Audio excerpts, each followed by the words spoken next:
Today, I'm excited to bring to you another client success story. I want you to meet my friend Joe Jarrell. Joe joined the program about 6 months ago, and we've worked together since. And he's here to talk about the experience that he's had in the vertical motion program, which is a little bit different than a lot of our regular clients. And so, Joe's a little bit of a different case, but he needed what we did. And I think he's got a pretty good story to tell. So, with that, Joe, good to see you. How are you? Hey Tom, I'm doing great. How are you? Thanks for having me. Awesome. Yeah, yeah, doing great here, man. Tell the audience a little bit about like how we met and what was the reason we started to talk to each other. Yeah, so I'm also a coach, so similar to Tom, but I don't help with leadership and, careers. I help with fitness, and now I have a second offer. But yeah, I was a fitness coach. I was trying to get my feet under me and just figure things out. And I met Tom in a community where other coaches kind of gathered to learn about advertising. And that's how Tom and I connected. It's really fruitful. I could tell Tom was like, already kind of like a leader. I saw like his mannerisms in the community, and I'm like, that's kind of how I want to be. And so Tom and I just like knew each other from the community. And then when I was struggling with my team, I DM'd Tom and I was like, do you help with like what I'm dealing with? And then he did. So we hopped on a call, and that's kind of how I got into the community. Do you mind sharing a little bit about like the challenges you were having with your team? Because I think they were leadership issues. Yes, they were. So I had never really worked in like what you would call like corporate world. Even when I like got out of college, it was around COVID. And so I was just kind of working from home. I did work for a corporate company, but it was like at home. Anyway, I never really learned about executive leadership and how to lead people. And then I built this business. And before I knew it, I had like 5 or 6 team members, and some were older than me, and I just didn't know how to deal with it. So for example, I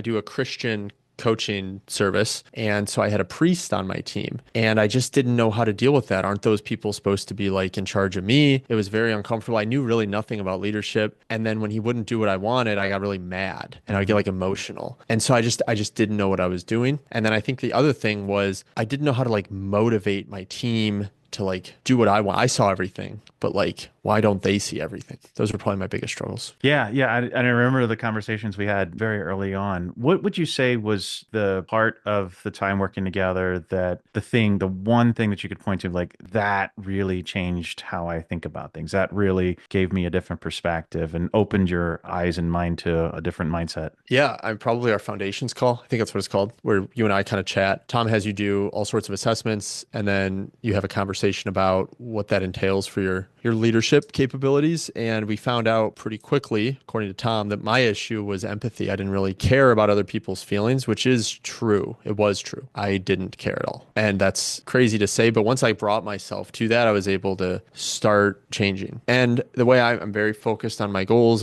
and so I always tell myself, like, I'll do whatever it takes. And that was a hard one, though, is to change to care about others, which sounds like psychopathic, but it's not. It's like, it's just a skill. It is, it is, and I'm glad you're touching on that. That the reality is that as a young person myself, I was low on empathy. I grew empathy over time, and it is something that you can grow. And so we're taught to focus on ourselves first and then others later in a lot of environments. And so, for you, it was just a matter of like adding a little bit of this awareness of what other people need in their communication with you. And that led to this, well, let's talk about like what did that lead to? How are the It's things in your company now? It's completely different. It's insane. I just had a call today. There were 10 people on the Zoom call. The team meeting is 10 people, which is crazy. And I'll give you an example of how things have turned around. One of the ways I primarily market is through Instagram. My Instagram shut down due to certain restrictions. So the main way we were making money couldn't happen anymore. And I remember 2 people on the team. I had calls with them, and they had told me, they were like, "Hey, by the way, just in case things are kind of rough, like you don't need to pay me this paycheck. Like I'm here for the long haul. Like I love this place. Like just let me know, dude. Like we're in this together." Wow. And I can't even imagine saying that to like one of the crusty lawyers that I used to work for, because like no way. But like you just got to care about what people think.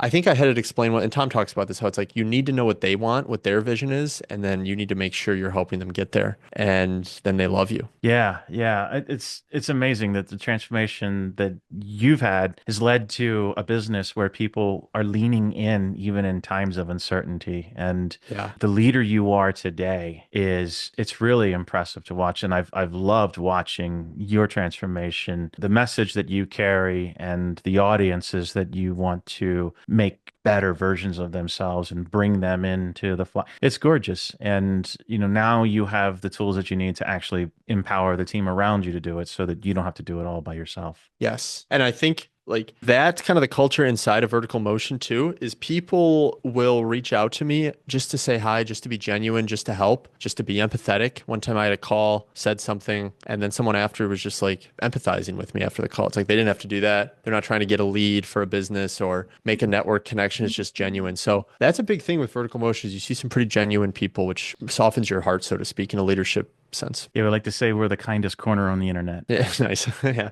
What would you say to someone who's out there kind of in a similar situation? Maybe they're in a leadership role, but they don't feel like they understand how to get people to pay attention to them, to respect them, to listen to them. What would you say to someone who's in that kind of situation? It will never hurt you to get around good leaders and learn how to lead better. It almost doesn't matter what situation you're in because you're always going to have to lead some point, somewhere, somehow. As John Maxwell said, leadership's influence. At some point, you're gonna have to influence people. So what I would say, like, you'll probably have this thought where it's like, well, what if it isn't the perfect like thing? Here's what I would say. Joining a community that's proven to help you with leadership is a great place to start if you're struggling with leadership. And like, okay, does Tom specialize in like fitness coach entrepreneurs trying to do this and that? No, but like I didn't join, I joined to become a better leader and manager of my team. That's what they specialize in. So go for that, even if you're in a different situation is what I would say, because it benefited me. It's all true, man. Like people in the community have messaged me just like saying hi and like being nice. It's crazy. Because like community, they'll do it, but they're like They social want media something. people. Yes, Yeah. you have a good community. It is fun to see the differences in the different communities that I'm in, and I do feel like I can't get my community to share wins as freely as because it's just not in their nature to do that culturally. And I think also I just haven't really pushed it as much as maybe I should have. But yeah, to your point, like anyone who reaches out to you is genuinely interested in,